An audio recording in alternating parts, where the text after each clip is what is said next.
Picture this. The jungle and the savanna throw down in the ultimate pay-per-view showdown. In one corner, rocking a golden mane that would make any 80s rock band jealous, the lion, the so-called king of beasts. In the other corner, dressed in stripes like it's walking a permanent fashion runway, the tiger, the heavyweight assassin of the cat world. Forget celebrity boxing matches. Forget YouTuber boxing. This is the showdown animal lovers have been arguing about for centuries. And trust me, it's wilder than any Vegas fight card. The lion enters the ring weighing between 330 and 500 pounds. A lean predator, all muscle, built for bursts of power. The tiger, though, it dwarfs that. Tigers usually range between 450 and 570 pounds. And Siberian tigers, those are the monsters of the cat kingdom, tipping the scales at over 600 pounds. Advantage? Sheer mass to the tiger. That's like sending a middleweight up against a heavyweight. Let's talk fashion. The lion's mane isn't just a glorious wig, it's battle armor. That fluffy crown protects the neck during fights and broadcast dominance. Bigger mane, higher rank in the pride. It's like wearing a crown, a bulletproof vest, and a rock star's hair all in one. The tiger doesn't need hair to prove its worth. Its body is the fashion statement. Solid muscle, massive forearms that can smack prey so hard, it's like being hit by a furry sledgehammer.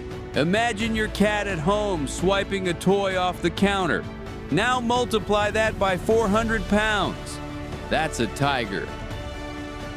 The lion fights with noise. Its roar hits 114 decibels, about as loud as a stadium full of screaming fans.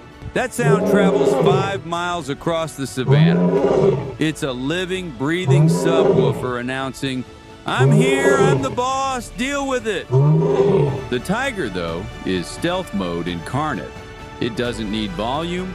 It's the assassin who moves silently, ghosting through the jungle.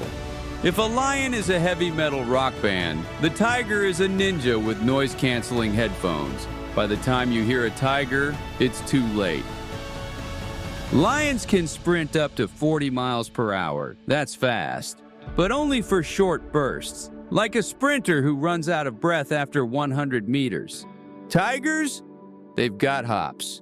A tiger can leap 30 feet in a single bound, or launch itself 15 feet into the air, ambushing prey from above like some furry Batman. It's sprinter versus parkour master, Flash versus Spider-Man.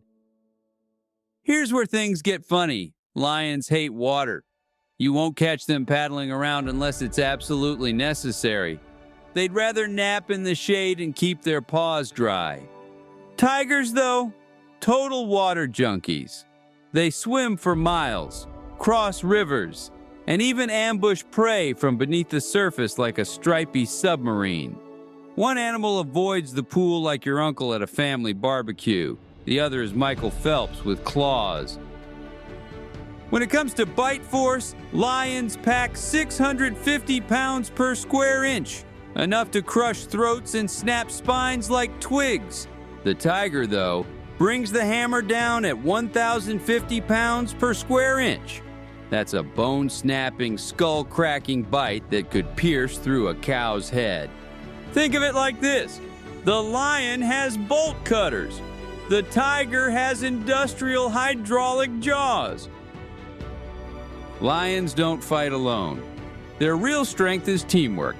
The pride, usually lionesses, coordinate like a military squad.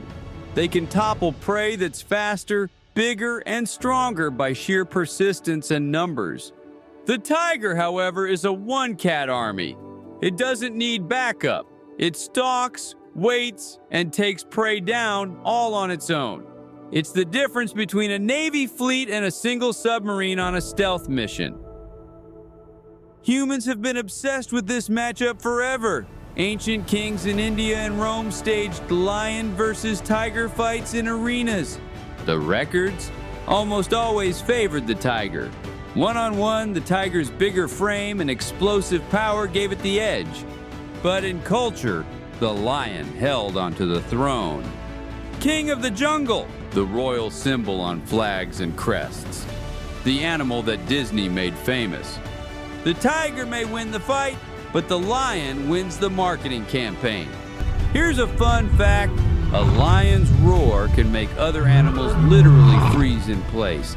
It's psychological warfare.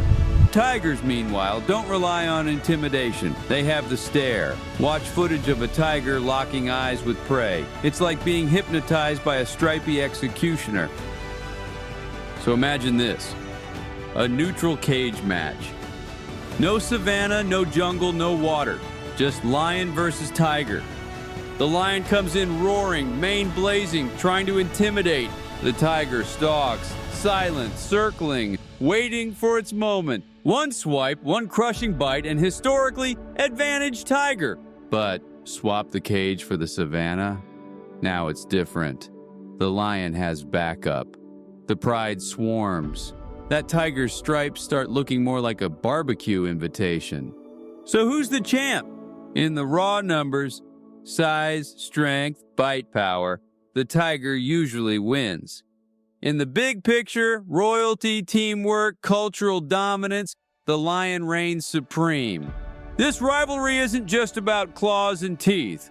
It's about two animals that symbolize different things. The lions rule by presence, the tigers rule by force. And here's the truth.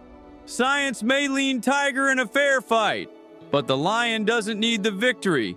It already wears the crown. Because when you rule with both fangs and flair, you don't always need the win. Sometimes the title is enough.